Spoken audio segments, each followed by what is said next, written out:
Good morning. Welcome to the Wednesday edition of the NBA Betting Show. With me, as always, Mike Lockey, Matt Meiselman. I think we're going to skip the obvious recommendation that we gave to everybody. I'm sure everybody had OKC minus 22 last night for the win with SGA out. So we're going to go straight to today and forget about that nonsense. Matt, what are we looking at for today? Shea out again? Are we expecting another Isaiah Joe explosion, or what's going on? Yeah, I think they actually covered minus 32. 150 to 117. I was so surprised I missed the math. Yeah, Isaiah Joe is just way too good. Well, we didn't want to bet a loser or a push. Yeah, right. Yeah, we got to get it minus 31 and a half. Yeah, let's skip that game for now because as you can see at the top here, SGA is questionable and it looks like an OKC bet for now, but I don't think there's any way he's playing today. So that one's just going to wipe out and we're not going to be on the Thunder today. We'll come back to it because if he does get ruled out, maybe like the line moves and we have a bet. That's exactly what I was going to say. Yeah. I would imagine this line's going to move, and then is value going to reappear? I think that's possible. Yeah, but let's go to Giannis for now because that is very true, and I think that's worth coming back to at the end because it's just certainly not a leadoff story though. Yeah, let's go back to Giannis in Toronto, which we talked about on Twitter Spaces yesterday. And my recommendation was if the Raptors open around Pick'em, they will be a bet without having any news because we're going to project the game around 4. The numbers that we do have are minus 3.3. I have a bit of a negative manual adjustment for Toronto now. Let me check how much. It's just half a point. The line is minus 3 with Giannis in? Yeah. Wow. Yeah. And I was saying it would be around 4 because Toronto and Milwaukee are roughly even teams in the ratings. Wow. Right? Isn't it crazy? I mean, I struggled to get there, but I trust the process. Well, the reason is Chris Middleton is still out and Toronto is really good. Middleton's only worth like 1 point, right? He's like 1.5 points. But Toronto's good. Like the fact that they've been bad this year doesn't make any sense. They're actually a good team. I agree with that, and I've been a big fan of this squad for a while. But 3 months ago, we were talking about them, and maybe even more recently, 6 weeks ago, I think we were talking about them maybe making the finals and being a good finals bet. There's I have to go through the archives for that one. I don't remember a Toronto finals discussion. Did I miss that day? It probably was not on air. It was probably in Discord. I have Toronto championship futures though. Okay. I don't have that many. I have pretty small bets on them, but Toronto has, like, if you just go by their starting lineup, like one of the best starting lineups in the league. Their team rating is really good. They've just been very, very injured and also underachieving. It's a combination of the two. Like the amount of games that Van Vliet, Anunoby, and Siakam have played together is very low. And they're not a deep team. So that kind of explains why Barnes has missed some time also. So yeah, a lot of that makes sense. So are they projected to have all their guys tonight? Yes, yeah, and they're not on a back-to-back. All their guys played last game. They blew a lead against Indiana and lost on the road, which, I mean, is somewhat excusable, but they haven't won too many games that they weren't supposed to. We had those back-to-back wins where we bet them in Cleveland and they won by like 20, and then they beat the Knicks on the road, and it was kind of looking like they were maybe going to turn their season around, and I don't know if they've won any games since then, but it's been a lot of close losses to good teams lately. So I still think they're probably a good team.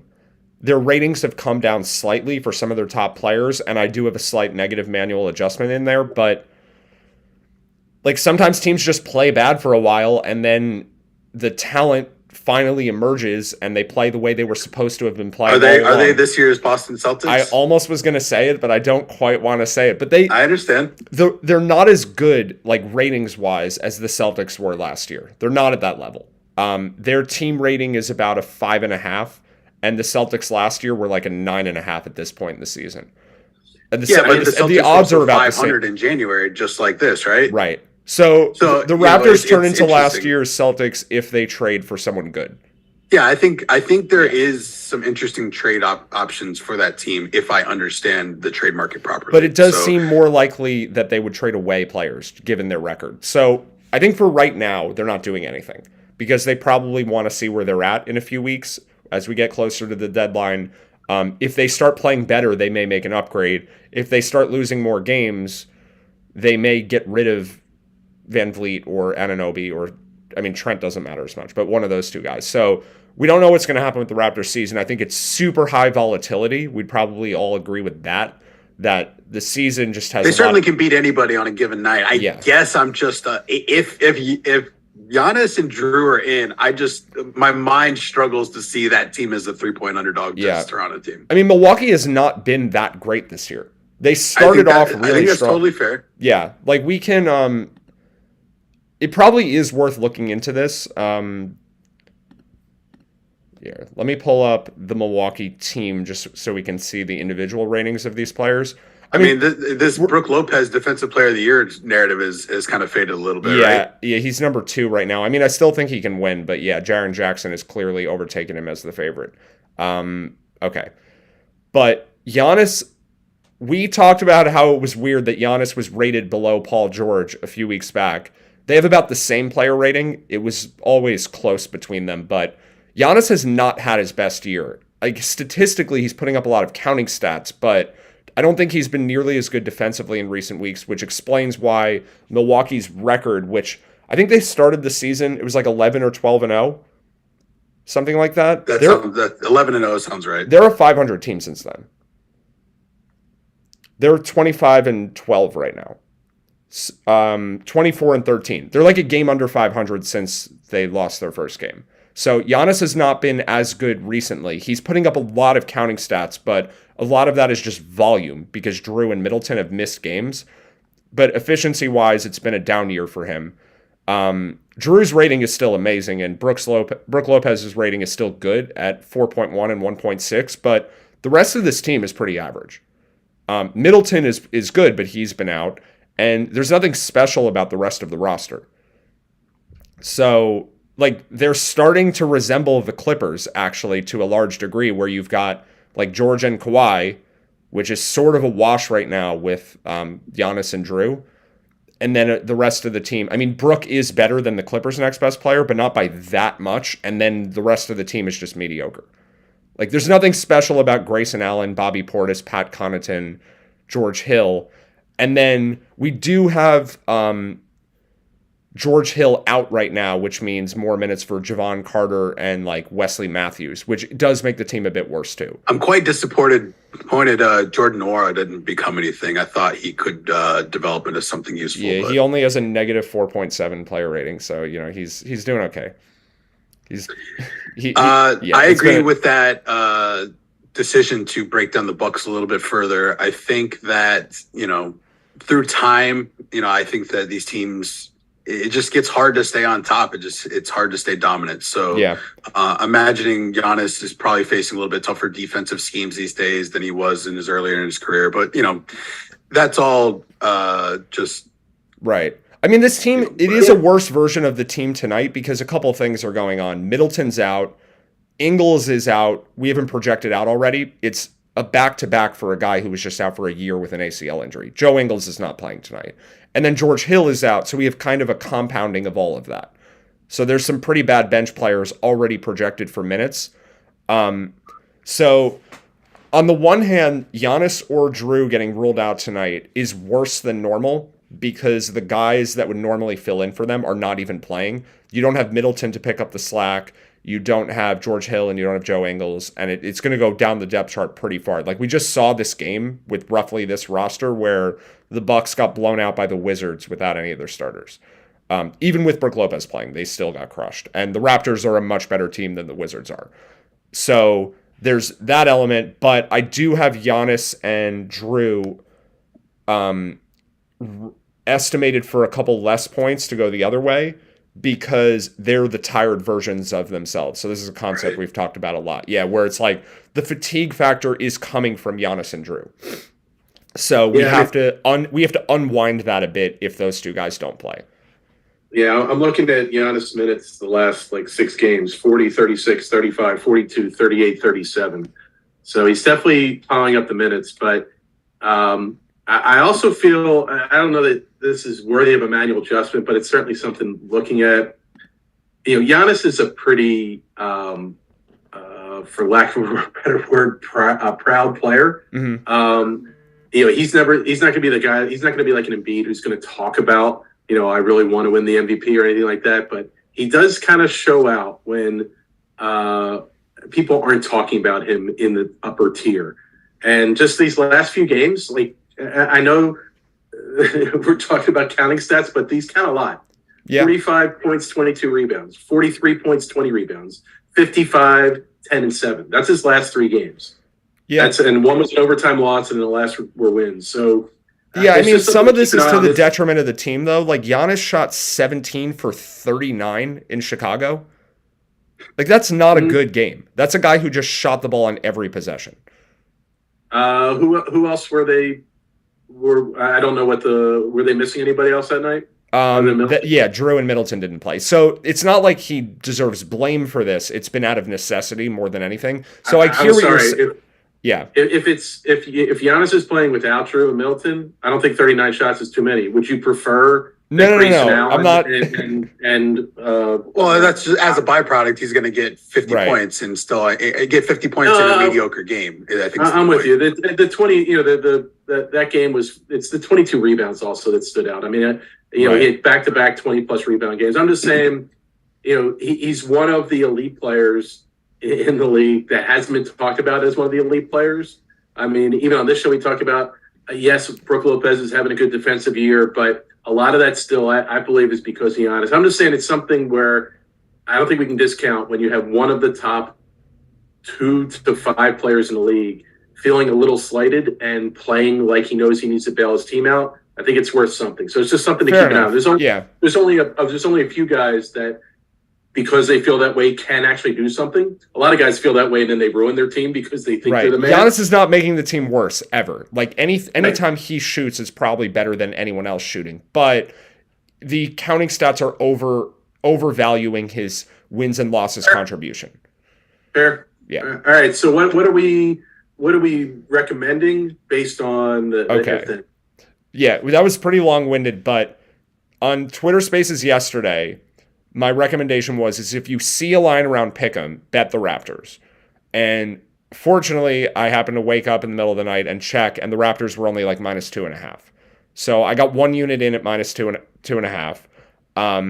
The line is now 4.5 or 5 everywhere. I mean, I wish I bet more. I'm sure there are people here that wish they had anything, but like sometimes, I don't know. I didn't think this line was going to move this much this quickly. Like I really thought we were going to be coming on here looking at a Raptors -3 or whatever, and we were going to be talking about that as the number. But the markets are more efficient sometimes than others. That's just how the ball breaks. Yeah, and I think in this case, the efficiency is that the market knows Giannis is out tonight. Like I think if Giannis were playing, we would have a Raptors bet because the market is undervaluing the Raptors. Like we would have I think if this weren't a situation where Giannis and Drew were in doubt to play and it was just a back-to-back but we knew they were in, Toronto would be like -1.5 and we'd be talking about betting like a half unit on them. I think we're just off market a bit. But the line is like 4 points different than that, and I think that is because the market is pricing in a pretty high probability of Giannis not playing. If he gets ruled out, though, and let's just say Drew is in, it's still going to move our projected line by 4.5 points, and it will give us a bet anyway, even though they're already kind of expecting it. Because the line just hasn't moved far enough, and we also just think Toronto is undervalued in general. Like, our numbers just like them relative to Milwaukee. So, if the only players out for the Bucks tonight are Middleton, which is obvious, Ingles, which is obvious, George Hill, most likely he's been out recently, and then Giannis is just out. Our projected line is going to be around 7.5 or 8. So it would be like a 1 unit-ish bet with just Giannis out. If Drew is out, that's like another 2 points or so. So then we're looking at close to a 2 unit bet. I do think the most likely scenario is both of them sit. So this is a diligence and timing and all of that conversation now, because the other problem is that if those guys play, the line is going to go backwards. It's going to be like the Paul George thing. Yeah, you can't take too much now because you got to You got to make sure you get the best line that you can for the situation that presents Right. itself. If these guys are out, that's 4.5 and 5.5 makes 7. I'm going to ignore compounding effects for now because that Yeah. could just be icing on the cake. I don't think there is one, by the way. It's fine to ignore them because Okay. there is a bit of compounding, but there's also then we're on the fringe of backdoor cover territory. I think those two factors So there's would some cancel other out. things I agree Yeah, with so that. just forget that for now. We would have the projected line at about Toronto minus 10.3 if I'm reading this right. Yeah. And so 4.5 or 5 or whatever you can get at the time is going to look quite nice in the event that these guys are ruled out. Yep. How likely is this a they do or do not participate in shoot around scenario? I don't think that's on the table for this one. Because are they on a back to back? That's the case. They're right? flying into Toronto from Milwaukee. Yeah. Right. So they probably got there pretty So late. they probably won't have a shoot around. Yeah, I don't think so. I mean, there could be Okay. like some walkthrough or something. We could get. This seems like one where at 1:30 or 2:30, like some point in the early afternoon, we just get like Random update. I think we just get underdog tweets. They're out. Like I don't think we're gonna have anything that precedes the underdog tweet. Yeah. Okay. The other thing with So- Milwaukee that is a really interesting quirk, in a bad way, honestly, is that the Bucks don't submit their injury reports directly to Twitter. This is something I wish I knew before, but there was that game where there was the last time we predicted Giannis would be out, it was for a game in Charlotte, and he sat the game. Like, it was a back-to-back similar thing, and we had a show the prior day where it was like, he's definitely not going to play. Like, we were so sure of it. And then I remember sitting there with bets in the bet slip, and they all went off the board before we got the notification. Because Underdog was like a little bit slow to tweet it. And I think the reason for that is that the Bucks don't, like, I've looked through Twitter.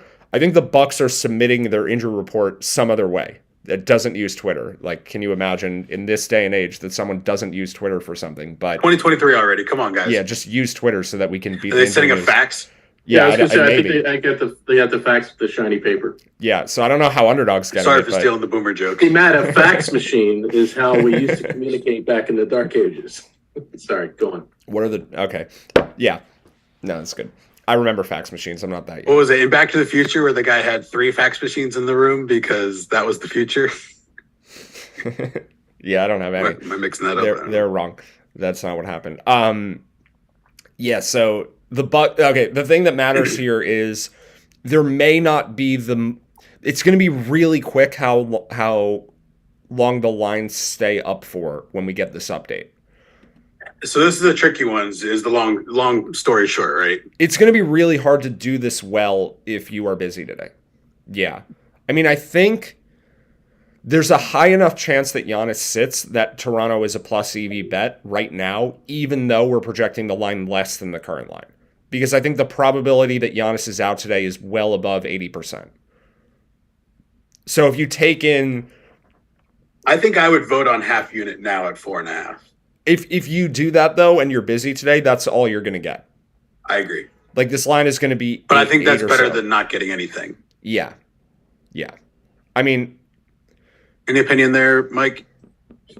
Yeah, knowing that I know I can't I can't channel my inner Matt today, so I'd sooner at least I'm out. I'm out for being Matt today. yeah. So I'd sooner at least, like, even if it's just a half unit, just to have something. Okay. Yeah. Booked.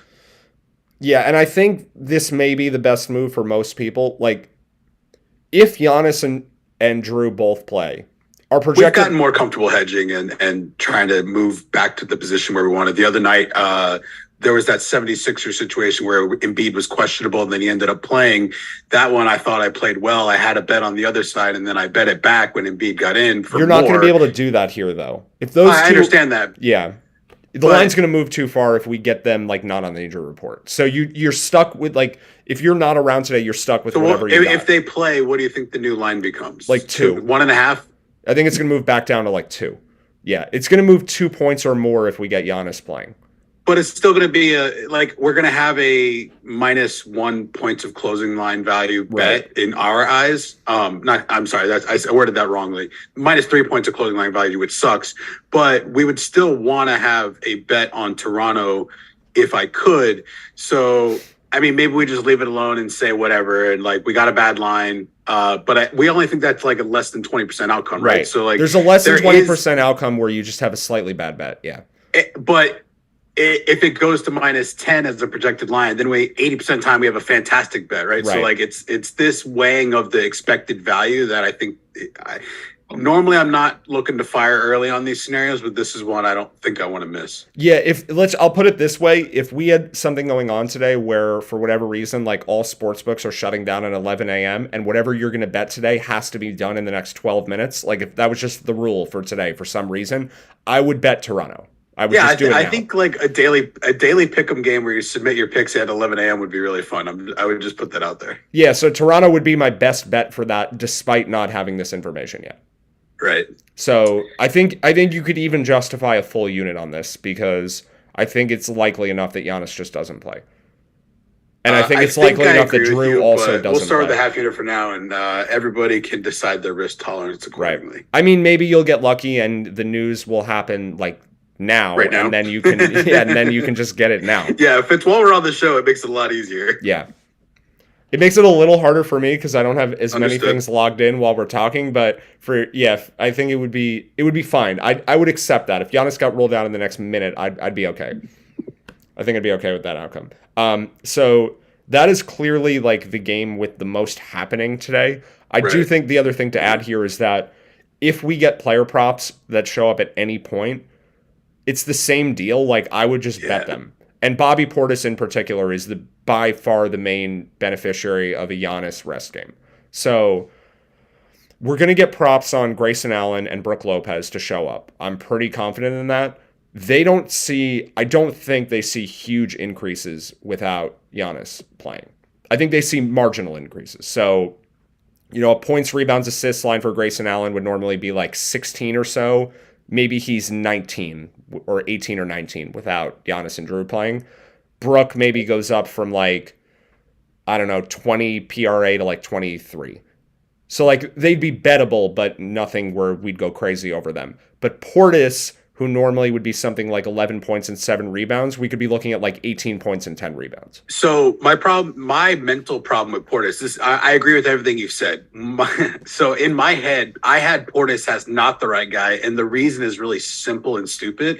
It's because Portis played all this time with Giannis when Brook was out for that season. Mm-hmm. So a lot of his on-off numbers look very bland with Giannis when I was doing that research, but I don't think Portis is starting anymore. Right. So I think that changes things quite a bit. So I need to understand that, yes, Portis is the guy that's actually going to benefit now, whereas in my mind, that wasn't true. Yeah, so Portis is averaging 14 and 10, but a lot of the numbers, and then if you did the same for last year, a lot of it is baking in games where those guys were out already, whether it's Lopez or Giannis. This year, it's been Giannis games have been the reason, but he's only averaging 26 minutes a game. He's going to play 34 if Giannis doesn't play.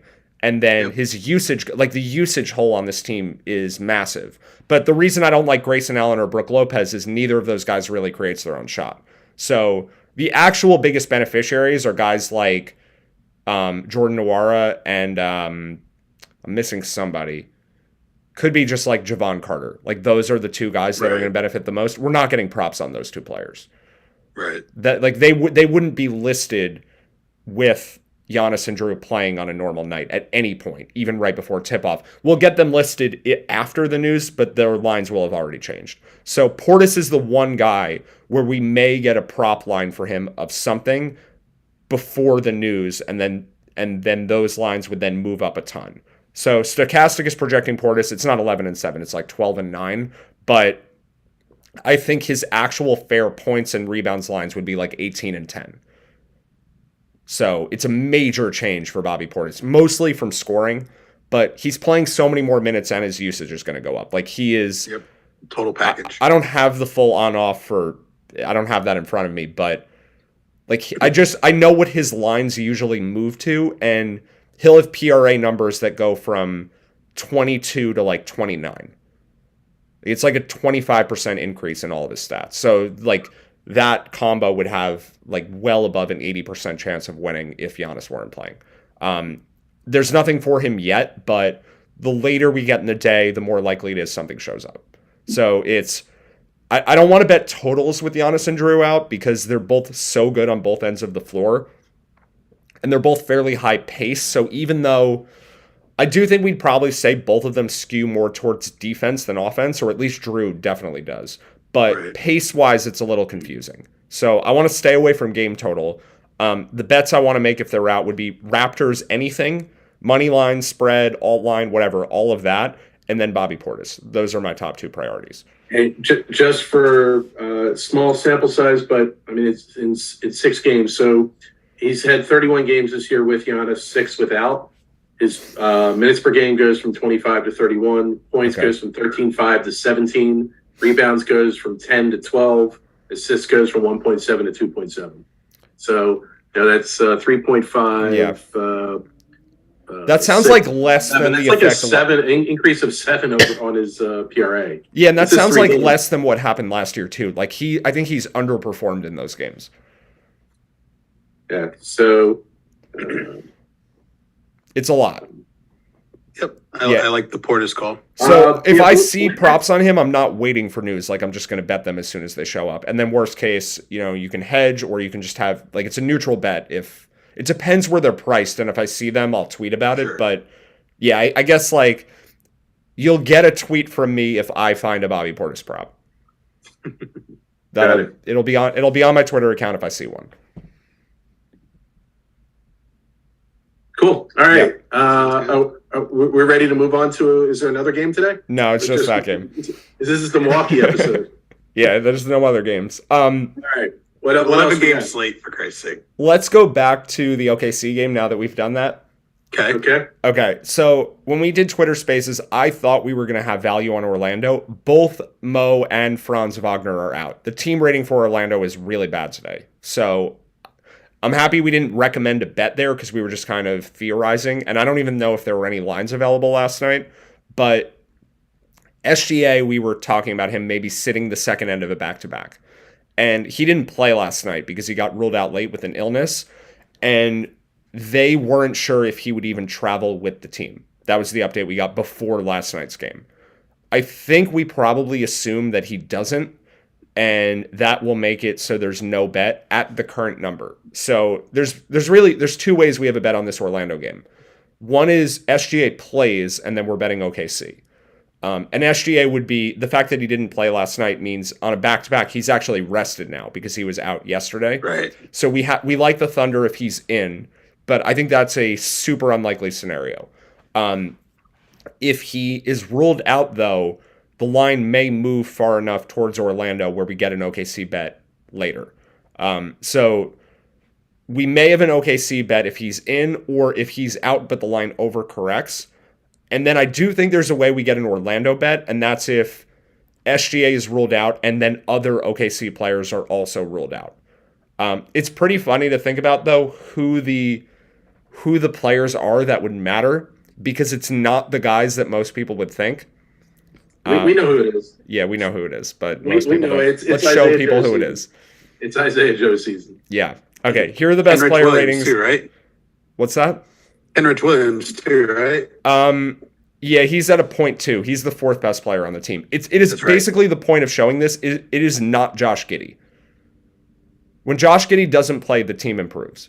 And like you just go back and look at the games where it happened. I know he puts up really good numbers, but it's a volume thing. Like it's not. Is he sloppy? Is he cause turnovers? I don't think and I don't think he really guards anyone. And I think like his efficiency is not especially good.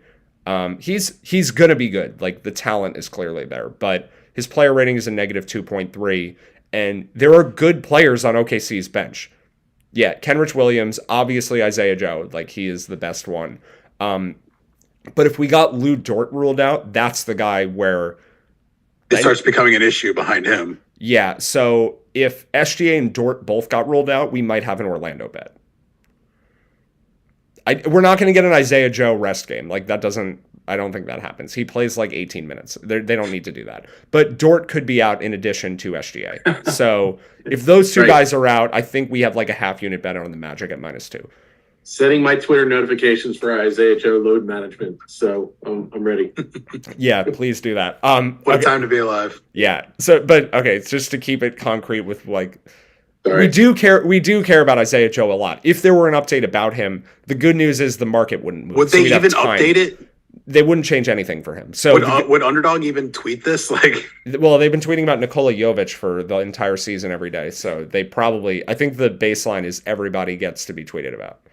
okay. Yeah, we would hear it. But if really, like, the potential rest guy is Lou Dort. So to go back to the value tab, I'm picturing Sam Presti last night, like saying, "All right, SGA's out. Now there's no way we can win this Boston game." He like went out for drinks and dinner, and then saw the box score later. He's like, "Wait, what the hell happened? How do we win that game? We're not supposed to win these games." So they won by 33 without their best player. Yeah, it's pretty wild. Yeah, exactly. Against the best team in the NBA. Yeah. It was a weird stat. OKC hadn't won a game by more than 16 this year, and Boston hadn't lost a game by more than 16. And they won by 33. Yeah, obviously. Yeah, obviously. So, okay, so if SGA gets ruled out, that gives us a slight edge on Orlando. Not enough to bet, probably, but if Dort were also ruled out, Orlando -2 is going to be like a half-unit bet. So we'll just have... I don't think you can bet anything here now. You just have to wait. Because there's two... this game can move both directions. We don't really know what's going to happen here. I feel complete on that game. Yep. I have a question about Portland, Minnesota, if that's a place of interest next. There's 3 games left, and just quickly, we already talked about the Knicks being a good bet yesterday. If you didn't bet it yet, I think -9 is fine. Like for a half unit. We talked about 8.5 yesterday, but the Knicks are good, so we can move to Portland, Minnesota. So that's one you're betting today? I took the Knicks yesterday when we were on for Twitter Spaces. Let's say you hadn't gotten that 8.5. Would you be betting that 9 now? Yeah, I would just. Yeah, a lot of the market is moving to 9.5 already. But yeah, we got 9.5 on ours. There are some 9s though. 9s are available at FanDuel, at BetRivers, and that may be it. So if you have either of those 2 sites, I would definitely take the 9. Sounds good. Yep. Mike, if theoretically we had a way to bet in Virginia right now, would you want to have a theoretical bet there? Oh yeah. All right. I may or may not be using my portal to Virginia right now. All right. So Portland, Minnesota. Does the market care about Gary Payton? I'm assuming no. I think it does a little bit. Okay. Just a little bit. Like that was my $1 million question. I think it'll move a half point for him, and we think he's worth more. Okay. But I think it'll move slightly. Yeah, his player rating is 3.7, but he's only going to play like 15 minutes a game for now. Right. But it's fascinating. The players on the bench behind him are so awful that even in very limited minutes, he still matters a lot. Yeah. Because he's that good, and like Shaedon Sharpe is that bad. For now. Shaedon Sharpe will be good maybe in 2 years. But he's really bad right now. These team ratings have Gary Payton projected in for a limited number of minutes, right? Yeah.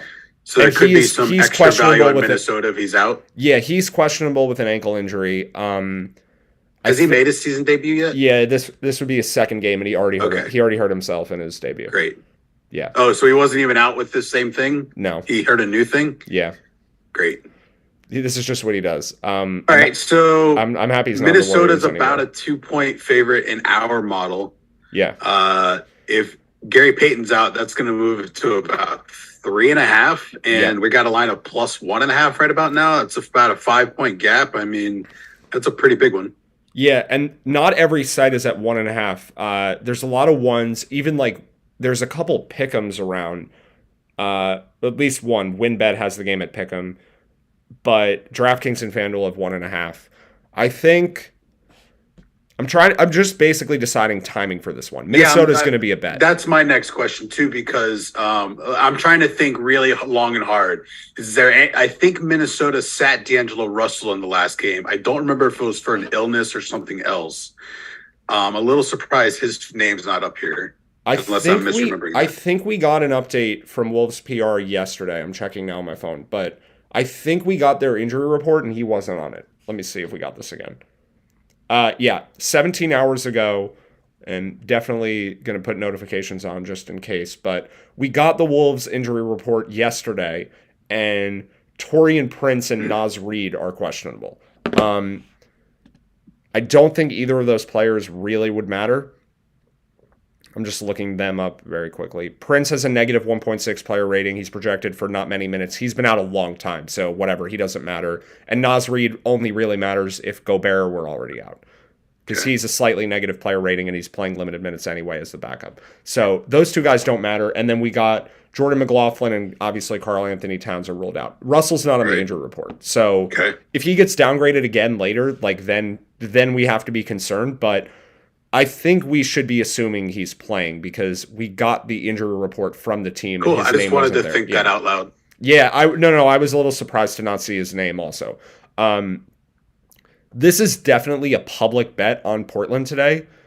They actually opened with this line opened Minnesota -1, and it's been moving towards Portland. Wow. I think like the market just views the Blazers as the far superior team, which doesn't make a lot of sense to me. Like I think the Blazers might be the team where we've disagreed with the market to the largest extent throughout the year. Maybe the reason the line's moving is we got Nurkic probable, and he has been on and off the injury report the last couple of games. Yeah, I saw that too. So he's going to play, and this is a really important game for the standings. Like no one's sitting for either team for rest. Like this is a really important game. So I think both these teams are at full strength, with the exception of Peyton and Karl Anthony Towns. Is there any downside? I can't find any downsides in taking Minnesota right now. There's definitely no downside. It's just a missing potential upside because I think the public could be strong enough on Portland that +2 or 2.5 shows up later. That's really it. It's an optimization thing. Like it's a good bet now on Minnesota for sure. So if you're around all day, you can wait it out and see if a higher line shows up. But if you're not, like I would bet this now. I think I'm just going to take the +1 right now. And +105 on the money line, equally good. Like I think that's a fine bet too. Like personally, I think I'm going to wait a bit, but assuming these are the lines close to game time, and assuming Peyton's in, because this gets better if he's out. But for now, like half unit spread, half unit money line. Like when we get to these low numbers, I think splitting it up is reasonable. Just because like it's the same EV for the two bets. Like there's no reason to pick one or the other. In the long run, it's going to even out anyway. You're just kind of like spreading out your risk. I don't know. I do like spreading out my risk a little more than most, so I totally get where you're coming from there. My eyes are, maybe you want to talk about this Pelicans line against the Rockets here, but other than that, I'm not seeing a ton left on the sheet.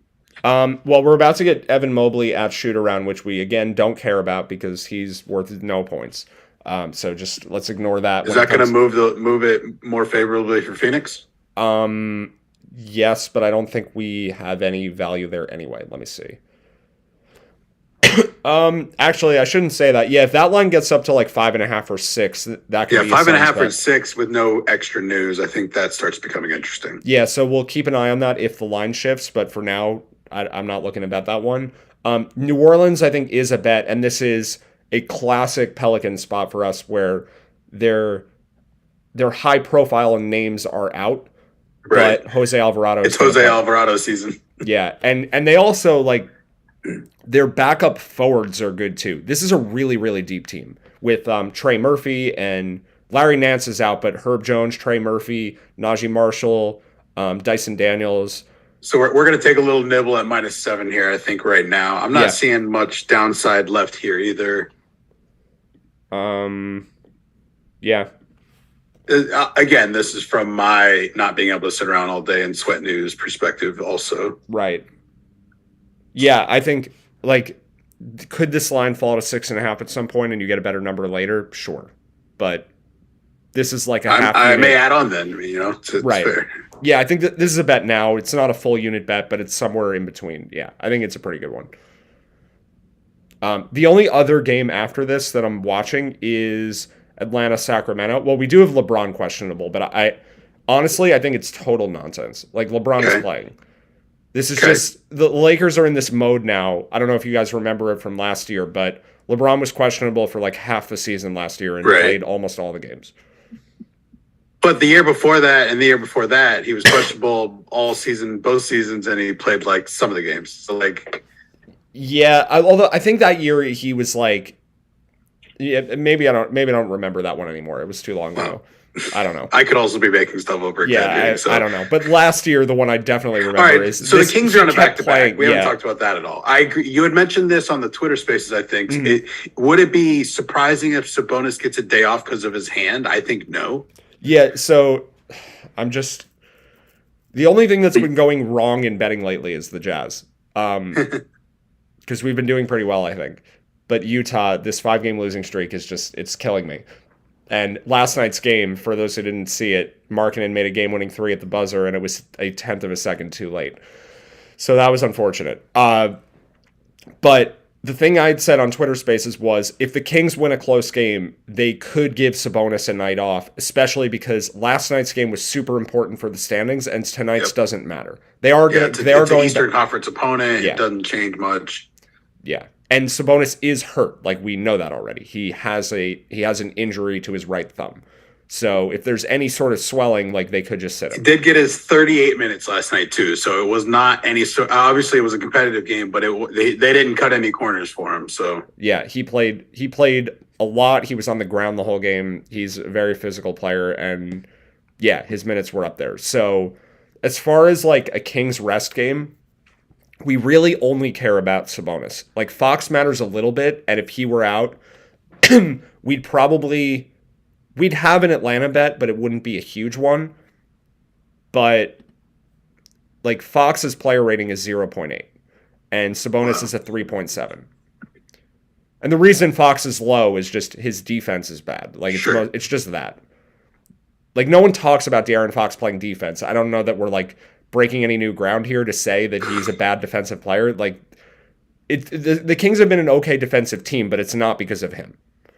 So his offense is, he's not an elite offensive guard, but he's like a second-tier offensive guard. yeah, And then he's not Moran, he's not Trae Young, but he's He's a a notch guy below. that helps offensively and is kind of a liability on defense. Yeah. So he's a good player for sure. I don't think he deserves to be an all-star this year, but he's just below that.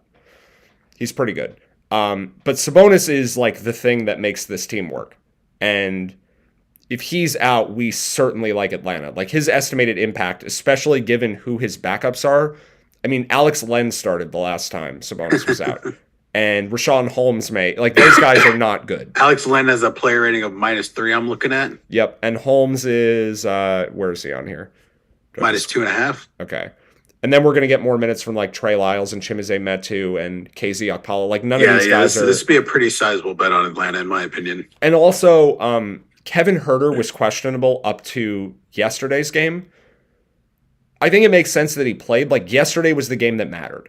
And the Kings got a win. So could they sit both Sabonis and Huerter? I think that is definitely on the table.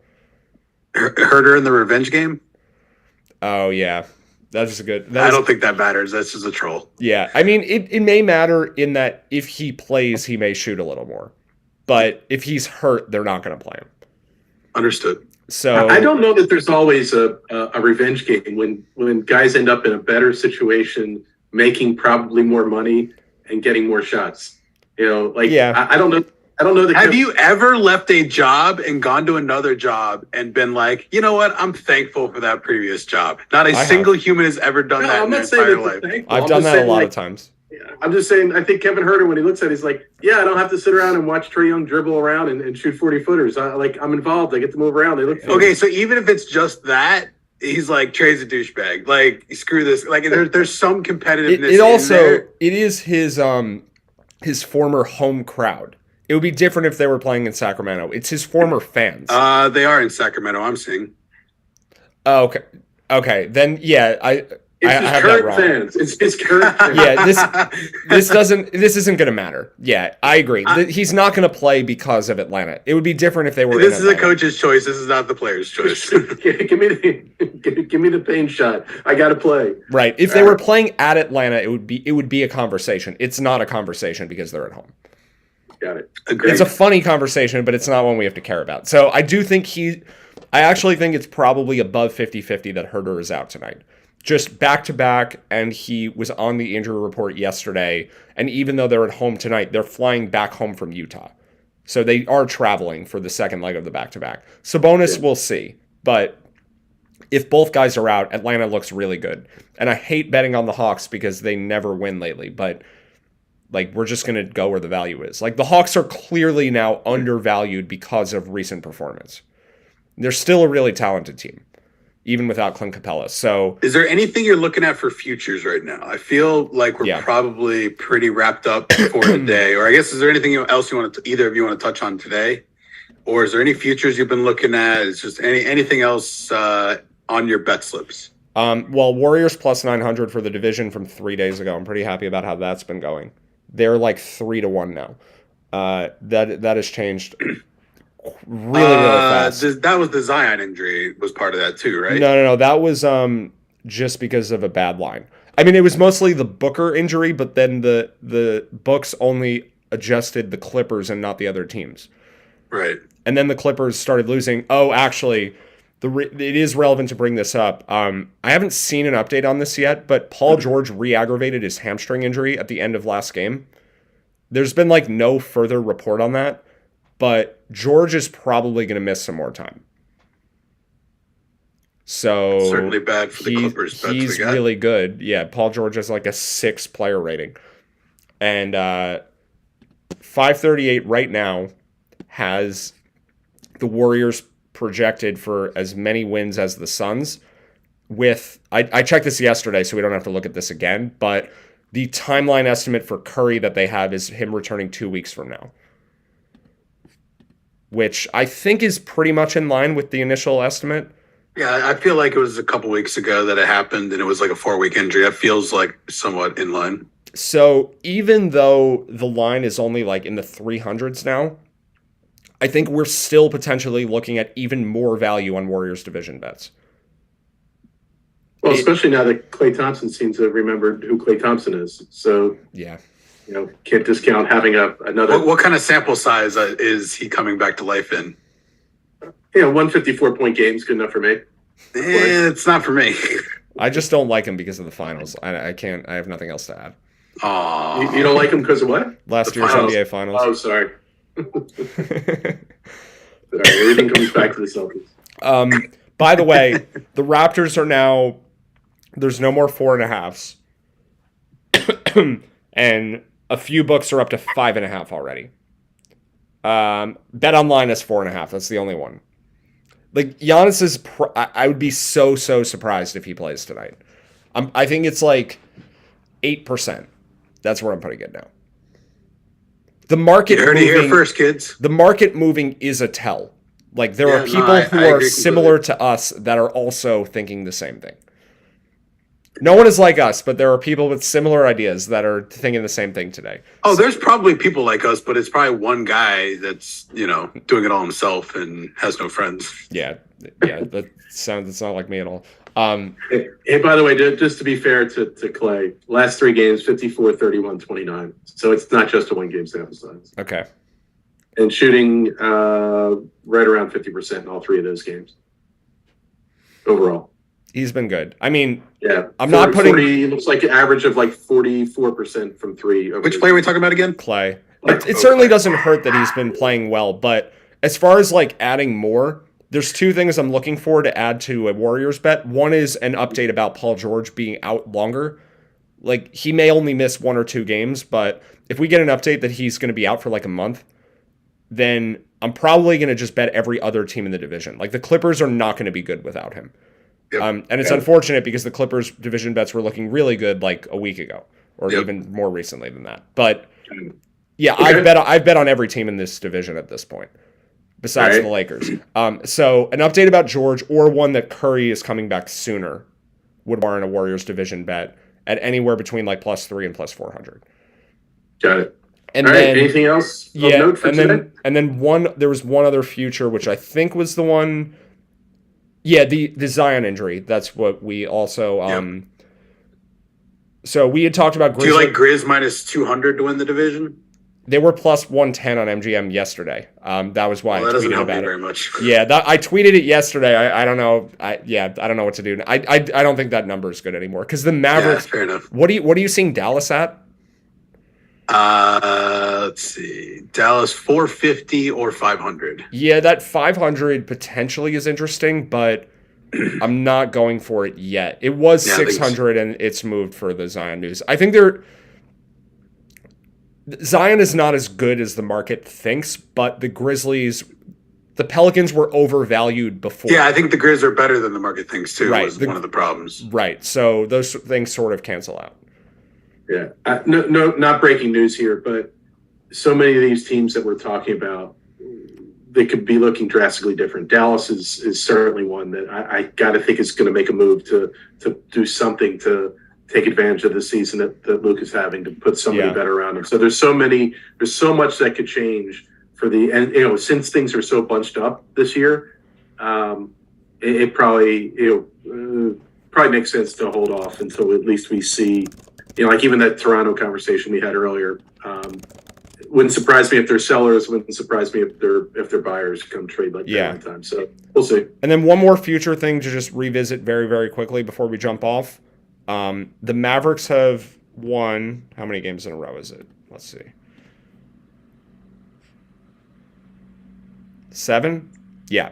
So the argument for Luka not winning MVP for a while was the team isn't good enough. Yep. They're 22-16 now. They have a TNT game coming up with Boston on Thursday, tomorrow. And then they're playing New Orleans. And then we're going to get another TNT game next week. Luka is going to have every opportunity to distance himself in the MVP race. Like, plus 600 was a value when we were talking about him being even with like Tatum and Jokic and Giannis, and then with KD like a little bit behind. I think there's a scenario where Luka gets himself up to like 50% soon. Like, I could see him having odds around even money if the next 5 games go as well as the previous 7. So the other thing that's happening here is like Tatum is not winning MVP if the Celtics Could he don't. maintain that the rest of the season? Like, isn't that to me that just screams a buy opportunity on someone else? Doncic like, is so good. I agree. I think he's the favorite. I think he's going to win, right? But like, I don't know that he can be truly 50% at this point of the season. Not yet. I would be shocked if he is able to maintain.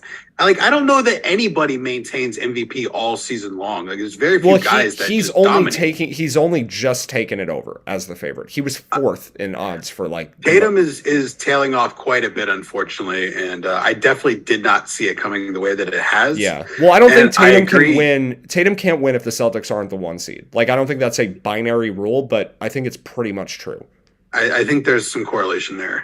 Because his stats are not as good as the other guys. The thing driving Tatum's candidacy is the team. And if the Celtics don't get the 1 seed, like, what argument does he have? Because his numbers are worse than Jokic and Luka and Giannis, and it's similar to Durant. And if the Nets have a better record than the Celtics, why should Tatum get it? So they're still pretty big dogs to win the division even. So. Right. I still think the Celtics are probably going to be the 1 seed in the Eastern Conference and probably going to have the best record in the NBA, like just north of 50%, but it's fragile now. Yeah. And just because they get the 1 seed doesn't mean he's going to win. Like, they could be the best team in the league and he still doesn't win because Luka's been that good. So it's not like he's definitely going to win if they're the top seed. No, I agree. I know on the show I talked about how there would be some Luka backlash. This was a couple weeks ago when they were, hovering around 500 or below 500. And I talked about there being some backlash with the incredibly high usage, no matter how good the stats are. If they're not a good team, then he just can't win.